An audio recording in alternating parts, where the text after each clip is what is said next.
Ayun mga boss, nandito ulit tayo sa tabing dagat. Lakad-lakad ulit tayo mga botots. Yan. Kung makikita nyo mga boss, hanggang napakaganda pa po ng dagat na po. Makikita naman naliligo pa yan, mga tagalito lang po yan. Hindi po gas yan. Dito lang kasi sabi lang may mga tao namumukot. Nahila sila ng lambat. Yan. Medyo may gulong. Kung makikita nyo mga kaputots, napakaganda pa ang dagat na po. Kaya siyempre sa panahon ganitong habagatin, pag-habagat at lahat magkakaroon ng alon, kahit konting alon lang siya. Lahat meron siyang hangin. Kaya hindi mawawala yung dumi dito sa tabing dagat. Ito po makikita po ninyo. Puro dumi po siya.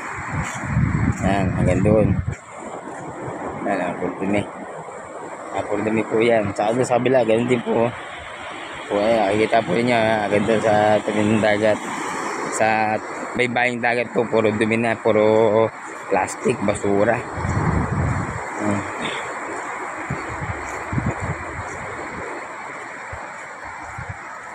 Pero ito po mga kapato, sa lilinisin din to.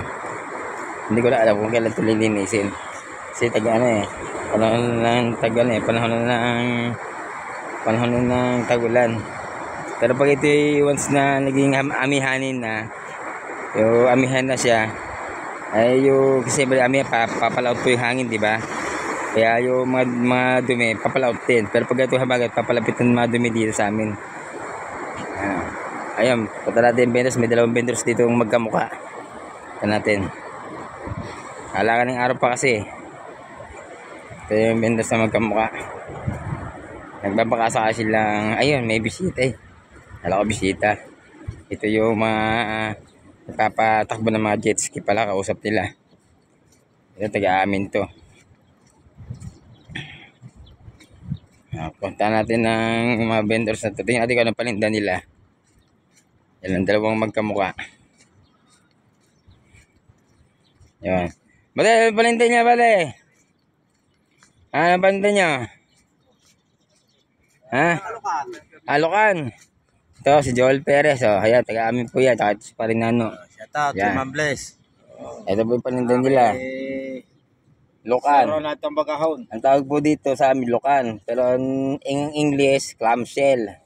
Pero sa Bulacan, tulya. Ang lalaki. Pero sa Bulacan, sabi ni Kuya, ano Kuya? Sa tawag yung tulya. Ito po sila dito po sa Kalian. Sa Shoreland. Sa Shoreland. Ano po sila, yung operator na jet ski na. Tsaka banana boat. Yan. May bisita po ba? Wala pa. Sabi sa linggo raw marami. Kasi Father's Day. Ayun. Linggo daw. Ito naman kay Joel Perez ay Talaba. Talaba ni Carla. Pakasarap yan. Talaba ni Carla. Yan. Wala ito po may-ari, Joel Perez. Kami lang ang tao sa kubo eh. Sila. Sabi ni Kuya, sila lang daw ang tao sa kubo, wala raw kabisi-bisita. Pakalinggo raw, sabi nung isa, maraming holiday sa Lunes at sa Linggo. Ayun. Baka doon sa Linggo po ay may bisita. Kasi holiday sa Linggo.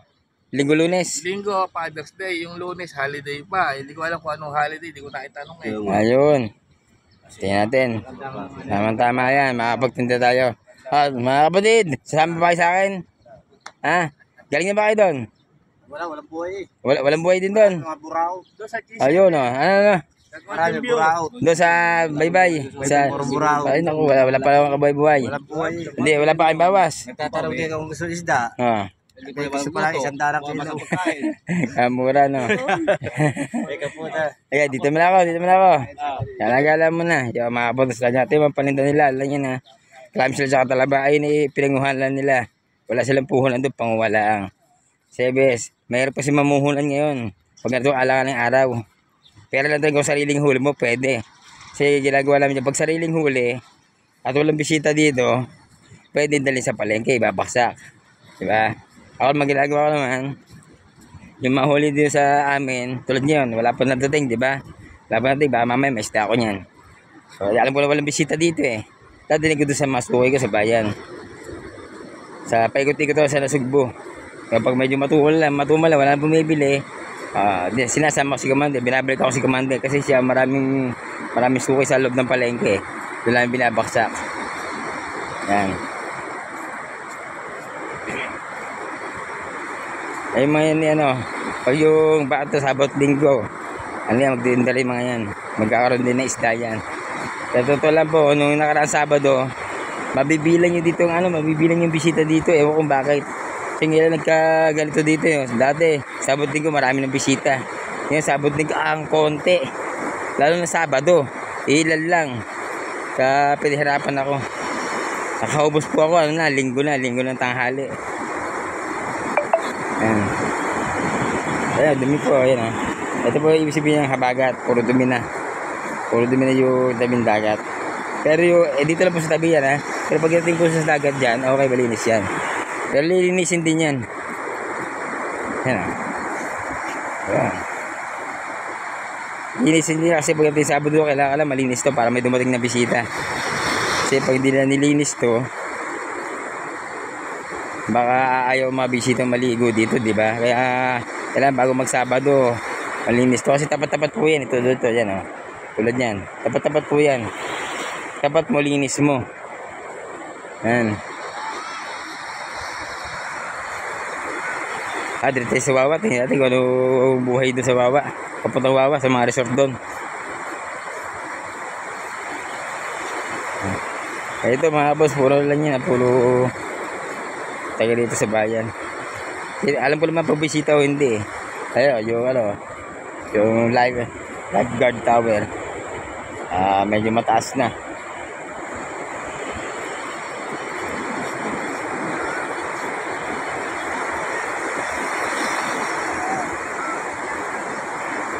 Ayan mga kapatos ko, puro dumi hanggang dulo.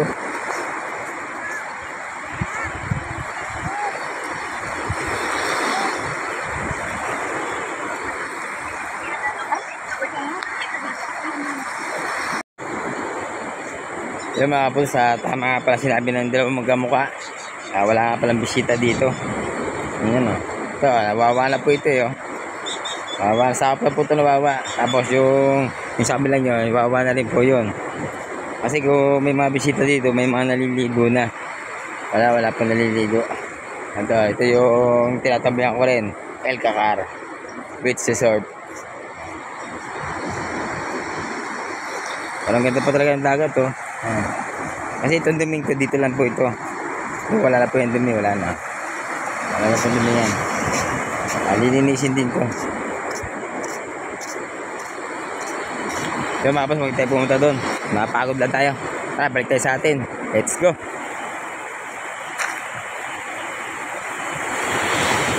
Siyempre sa aming lugar, malinis na po. Tingnan natin mga boss, yung lugar namin. Ayan mga boss, andito na po tayo sa lugar namin. Ayan. Yung lugar namin mga boss, dito na tayo. Ayan, may dumi pa rin pala talaga. Kanya ka saan talaga magpunta. Talaga meron talagang dumi. Kaya lang, hindi ka tulad sa kabila. Ito lang to, konti lang. Peraso lang dumi niya. Kasi ito malimit kasi ito linisin eh. Sa mga tapat-tapat.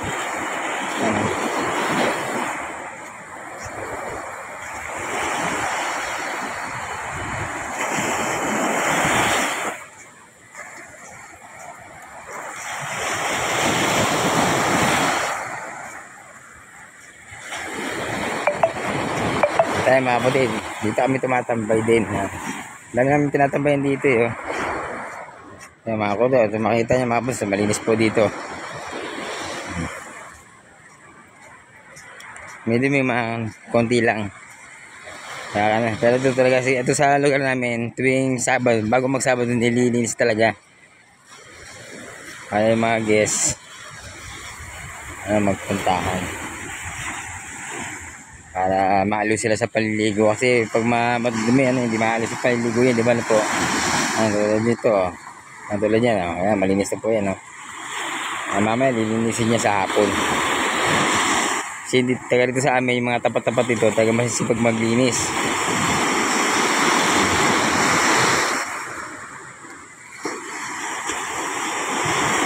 Kaya medyo may gulong po siya. Ibig sabihin yung gulong yung baksak ng alon. Medyo may alon siya konti. Pero walang problema pa yung mga botos. Yan po ay hindi makalakasan. Pwede, siyempre yung mga guys, yung mga bata, Kaya dyan pag naligo, may bantay. Yan. Yung matanda, katulad ng bantay kasi malalaki na mga yan. Marunong lumangoy. Saka dito meron dito mga swimming pool. Tulad yan, may swimming pool yan. Oh. Dalawang yan, may swimming pool. Pwede sila dyan, pwede dyan mga bata.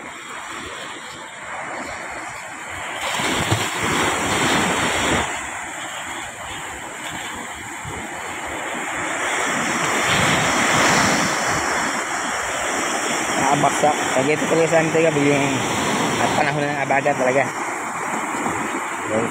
Pag panahon ng abagat, ay birang-bira naman mawala ang alon, kalimitan may alon. Pero hindi pag walang masamang panahon, ganyan lang siya. Maliliit lang. Kaya lang nalaki yan pag yung may low pressure, kaya may bagyo na yan, tsaka lang lalaki yan. Wala pa masamang panahon, kaya lang yan.